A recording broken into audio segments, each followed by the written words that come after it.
জ্যৈষ্ঠ মাসের অমাবস্যা তিথিটি ফলহারিণী অমাবস্যা হিসাবে পালিত হয়ে থাকে। মাতৃ উপাসকদের কাছে এই অমাবস্যা অত্যন্ত গুরুত্বপূর্ণ। এই দিনে কয়েকটি নিয়ম আচার পালন করলে দেবীর কৃপায় জীবনের সকল বাধাবিঘ্ন দূর হয়।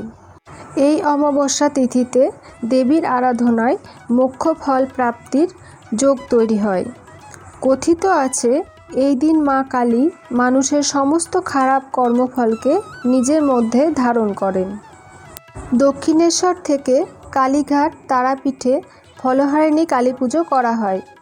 অনেক গৃহস্থ বাড়িতেও এই পুজো হয়। তারাপীঠে তারা মাকে এই দিন ফলের মালার সাজে সাজানো হয়। ফলহারিণী কালী পুজোর সঙ্গে যোগ আছে রামকৃষ্ণদেবের। এই দিন রামকৃষ্ণ পরমহংসদেব মা সারদা দেবীকে ষোড়শী রূপে পুজো করেছিলেন। তাই রামকৃষ্ণ মঠ ও আশ্রমে এই ফলহারিণী কালী পুজো ষোড়শী পুজো নামে পরিচিত। এই দিন মায়ের বিশেষ পুজোয় সকলের বিদ্যা, কর্ম ও অর্থভাগ্যের উন্নতি ঘটে। সাংসারিক দাম্পত্য জীবন ও নানা ক্ষেত্রে মানুষ যে বাধার সম্মুখীন হন সে বাধা কেটে যায় এবং মায়ের কৃপায় অভীষ্ট ফল লাভ হয়। এই দিন মনস্কামনা পূরণ করতে মা কালীকে ফল নিবেদন করেন ভক্তরা। বলা হয়, মানত করা এই ফল ইচ্ছে পূরণ না হওয়া পর্যন্ত খাওয়া নিষেধ। ইচ্ছে পূরণের পর সেই বিশেষ ফলটি গঙ্গায় ভাসিয়ে পুজোর আয়োজনের পরামর্শ দেন প্রাজ্ঞরা। ফলহারিণী অমাবস্যার তিথিতে মায়ের পুজো ভালোভাবে সম্পন্ন করলে মা সমস্ত অশুভ ফলের নাশ করে শুভ ফলের প্রাপ্তি ঘটান।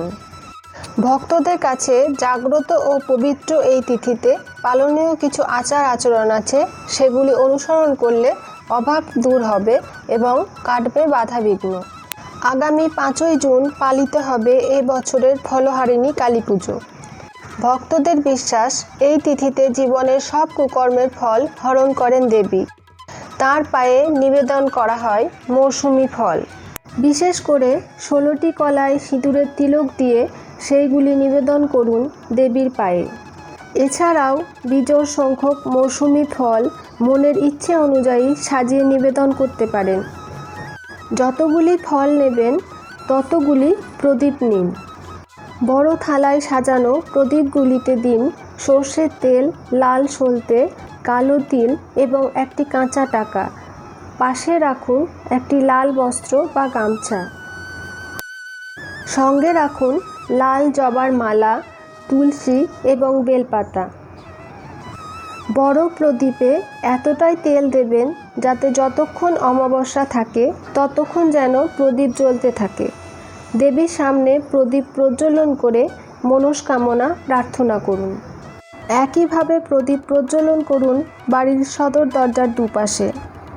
সূর্যাস্তের পর আরাধ্য দেবতার সামনে প্রজ্বলন করুন হিং, কর্পূর, ঘি, গোলমরিচ এবং সাদা সর্ষে মিশিয়ে সেটি প্রজ্বলন করে ঈশ্বরের নাম জপ করুন।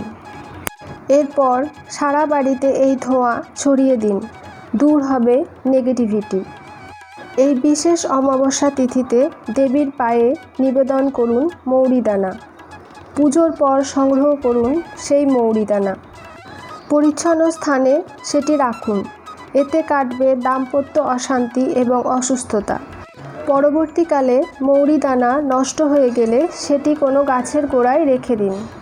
ফলহারিণী অমাবস্যা তিথিতে এই আচারগুলি পালন করলে সমস্ত অশুভ ফলের নাশ ঘটে এবং শুভ ফলের প্রাপ্তি হয়।